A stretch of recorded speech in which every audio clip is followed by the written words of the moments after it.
अगस्त आंदोलन और peoples war, आषाढ़ भादो 1348। काल के घटाटोप अंधेरे में दृश्य न दिखाई देने वाली तस्वीर की तरह रोशन रहेंगे, क्योंकि हर दृश्य जो समाप्त हो गया बाकी है। इन सारे घरों, रोशन कमरों की कल्पना करो जो क्षण बीत जाने के बाद भी समय में सम्मिलित हैं, मौजूद हैं। बातें करते हुए लोग, टैब्लो ग्रुप, उनकी आवाज़ें। चंद्र कुंज अंधेरे में डूबा पड़ा था जब वे 3 लड़के उसके फाटक के अंदर घुसे। वे बरामदे में आकर बैठक का दरवाज़ा खटखटाने लगे। बरामदे के कोने में एक दाढ़ी वाला बूढ़ा सोया हुआ। अब आने वाले लोग बरामदे से उतरकर घास में से होते हुए पिछवाड़े की ड्योढ़ी वाली कुंडी बजा रहे हैं।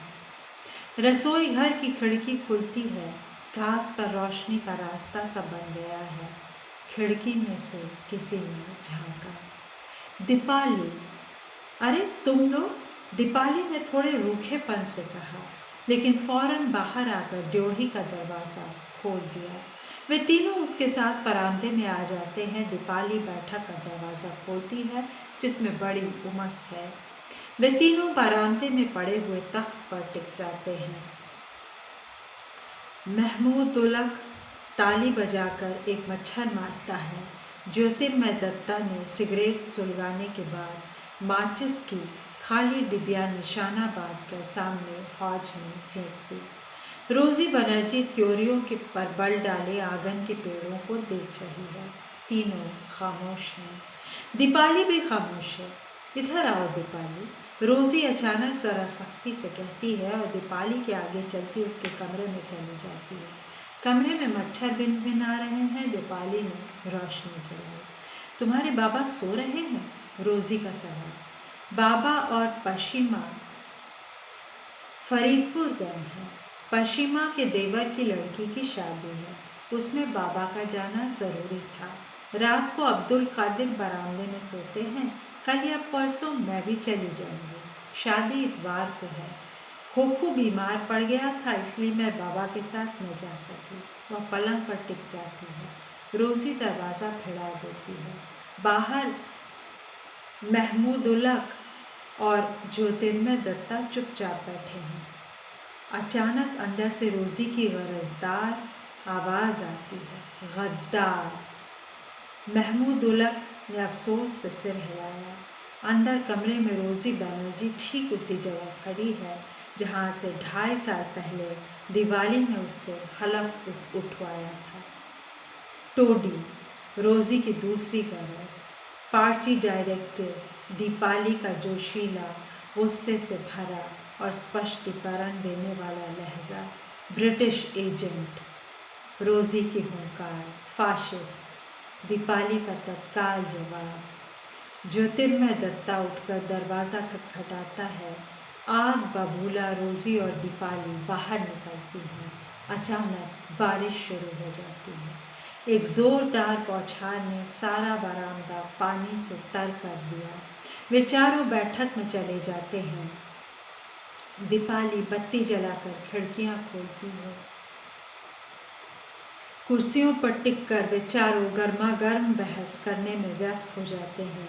शोर सुनकर खोखू अपने कमरे से आंखें मलता, छींकता, स्लीपर घसीटता बैठक में आता है। वह बड़ा हो चुका है और कॉलेज में पढ़ता है। वह भी बहुत लगन से बहस में सम्मिलित हो जाता है। अब ये लोग आतंकवादी शहीदों के बारे में बात कर रहे हैं। दीपाली जल्दी से उठकर बाहर चली जाती है। आसमान पर जोर से बिजली चमकी। वह कुछ क्षणों तक चुपचाप खड़ी अंदर झांक कर अपने चाचा की तस्वीर को देखती रहती है। ऐसा लगता है कि काली घटा हरे भरे आंगन पर इतने नीचे झुकाई है कि अगर हाथ बढ़ाओ तो हाथ में आ जाएगी। किंग लता बरुआ कल शहीद हो गई, महमूदुल्लक कह रहा है। इंपीरियल होटल में रेहानदा और उमा देवी। ज्योतिर्मय दत्ता कह रहा है। दीपाली चौकन्नी हो गई। उमा दी, जो कल्चरल फ्रंट पर काम कर रही हैं, फाशिज्म के खिलाफ। हा हा हा, रोजी ने जहरीले ढंग से कहा। सर परितोष रॉय की लाडली बेटी महमूदुलक ने लापरवाही से ज्ञानियों जैसी मुद्रा में कहा। अब सारी आवाज़ें गड्ड-मड्ड हो जाती हैं। डिनर उड़ाओ, चरखा चलाओ, पीपल्स वॉर में लेख लिखो, हुर्र हुर्र। हम जाते हैं दीपाली, रोज़ी की आवाज़, तुम्हें याद रखेंगे, bye bye, good night. Good night Deepali, Mahmudulhaq और ज्योतिर्मय दत्ता की आवाज़ें।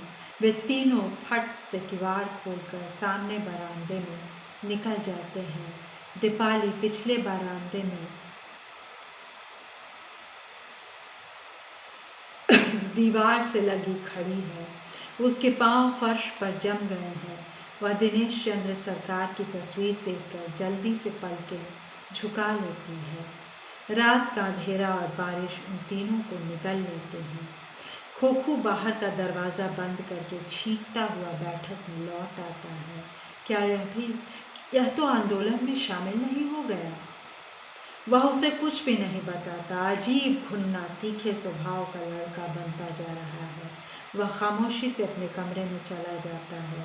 बाहर बारिश की फुहार में अब्दुल कादिर का आधा बिस्तर भीग चुका है। वह उसके बाद भी गहरी नींद सो रहा है। जब बारिश का छींटा उसके चेहरे पर पड़ता है तब नींद में बड़बड़ाते हुए वह करवट बदल लेता है। दूर से बम फटने की आवाज़ें आ रही हैं। यह दृश्य भी समय में भूलेगा नहीं। अगले सब चैप्टर का शीर्षक है या चैप्टर कहने विद्रोही और पहली पंक्ति। भादों की मूसलाधार बारिश की वजह से रोज़ी बनर्जी ने अपनी साइकिल लिली कॉटेज के कोने में ताला बंद करके खड़ी कर दी है। वह घोड़ा गाड़ी में घर वापस पहुंची है। रोज़ी बनर्जी बीए में फर्स्ट डिवीज़न लाने के बाद यूनिवर्सिटी में एमए के लिए दाखिल हो चुकी है। रिवेन बनर्जी उससे बहुत खुश हैं।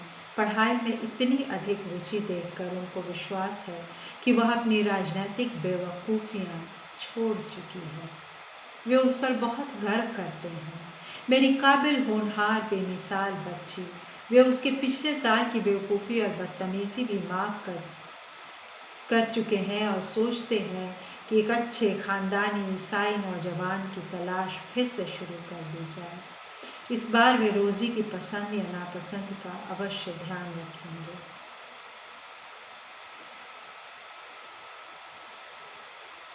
इस तरह के चरित्र हैं दोस्तों, और इतना खूबसूरत वर्णन है और इतनी खूबसूरत भाषा है।